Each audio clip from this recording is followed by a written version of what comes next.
هنبدأ في مشروع جديد هيبقى عبارة عن ان انت بتعمل اعادة تصميم للحاجة اللي موجودة بالفعل، وقلنا نشوف المراحل بتاعتها بتبقى ازاي من البداية لحد ما بتخلص وبتسلم للعميل بتاعك.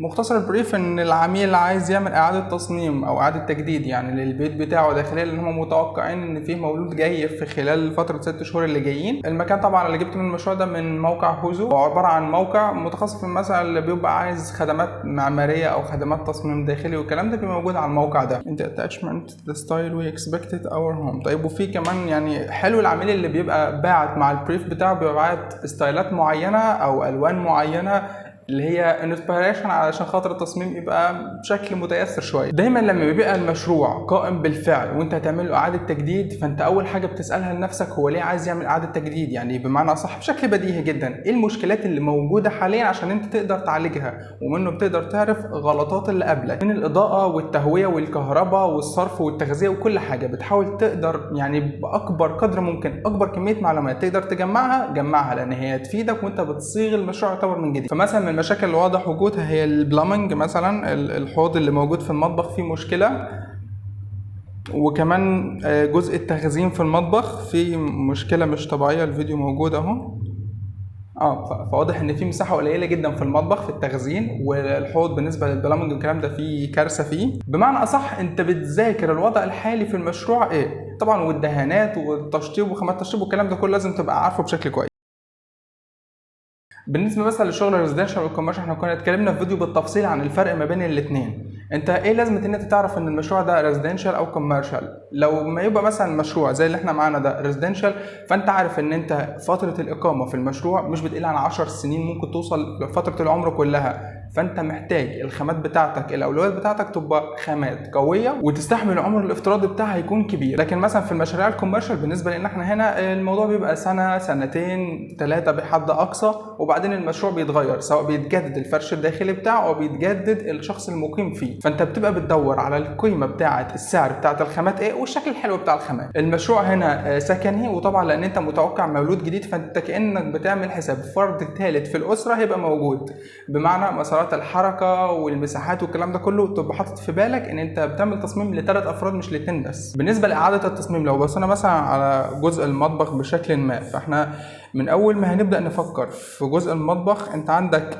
الزون بتاع الكيتشن وبتاع الديننج روم، الاثنين يعتبروا فراغ واحد قاطع فيهم مسار حركه. فبالنسبه مثلا لمنطقه الديننج روم احنا هنشيل طبعا السفره دي، هتتعمل من جديد هيبقى حاجه مختلفه شويه، بحيث ان هيبقى فيه زي بنش بعدين السفره والثلاث كراسي بتوعهم موجودين. يعني البنش ده تحتيه ممكن يستخدم كتخزين، انت بتخزن فيه الهدوم الشتوي والصيفي والحاجات بتاعه البيت. بالنسبه للمطبخ انت عرفت المشكلات الموجوده، سواء البلامنج سواء المشكله الموجوده في التخزين. اماكن التخزين في المطبخ قليله، فانت عايز تخلق اماكن تخزين جديده. فطبعا جزء البار يعني المطبخ احنا في مساحه كبيره جدا مهدره بسبب ان المطبخ معمول بار. هو لو اتعمل زي نظام جزيره والحوائط اتخلق فيها اماكن بشكل ما كتخزين هتبقى احسن، لان انت الجزيره كده بقت منطقه تخزين عندك، وكمان الحائط ده بقى موجود فيه اماكن تخزين بشكل كبير وجديده. الحوائط عندهم غير الحوائط عندنا، بمعنى مثلا احنا الحوائط عندنا طوب، فانت بيبقى صعب شويه تخلق حاجه زي كده في حته نص طوبه.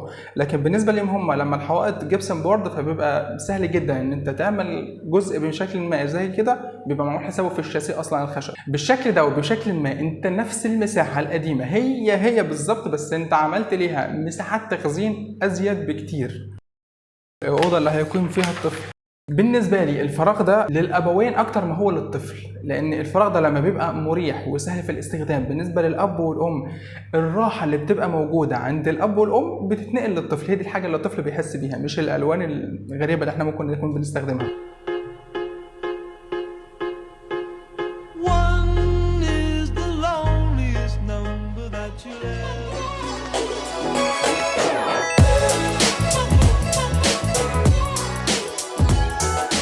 وبنفس طريقة التفكير دي انت بتبدأ تشتغل في كل فراغ. الفراغ المشكلة اللي موجودة فيه ايه، مين اللي هيستخدم الفراغ، هيستخدمه ازاي. انت فهمت الفكرة اللي انا عايز اقولها لك. كده المعنى من عنوان الفيديو خلص. يعني لو عايز تقفل الفيديو، المشكلة الجديدة اللي بدأت تظهر بالأخص من 4-5 سنين في الاجيال بتاعتنا يعني يعتبر ان انت بيبقى عندك مهندسين او مصممين مش عارفين التصميم قبل المحاره اللي بيحصل فيه. انت دايما من طول ما انت مش عارف ايه المعوقات اللي قدامك عمرك ما تعرف توجد حلول مناسبه. ده الجزء اللي احنا نلام فيه. اما الجزء اللي على العميل هو لازم يبقى مدقق شويه في الشخص اللي بيختار عشان يعمل له التصميم بتاعه. خد وقتك في ان انت تلاقي الشخص المناسب اللي يساعدك في ان انت تطلع البيت بتاعك باحسن شكل ممكن، لان مش المفترض ان المالك هو اللي بيقابل الصناعيه والمقاولين. من المفترض ان حتى لو مثلا هيرشحهم المالك، بس المهندس ده هو اللي بيقابلهم علشان بيحط معاهم اشتراطات معينه في الاستلام وطريقه الاستلام وحتى طريقه التركيب والكلام ده كله، علشان في الاخر يبقى متاكد من جوده التصميم وجوده الشغل اللي موجود. ودايما لو ما كانش المصمم ده او المهندس ده هو احسن واحد هيقدر يساعدك ما تختاروش، شوف غيره. وبشكل عام المهندس مش دوره يوفر فلوس، يعني انت لو عايز توفر فلوس من البدايه ما تجيبش، يعني من باب بقى ما تجيبش مهندس اصلا. المتخصص ده بيبقى موجود في الاعمال علشان الشغل يبقى باقل الاسعار وبجوده معقوله يعني، لكن مصطلح اقل سعر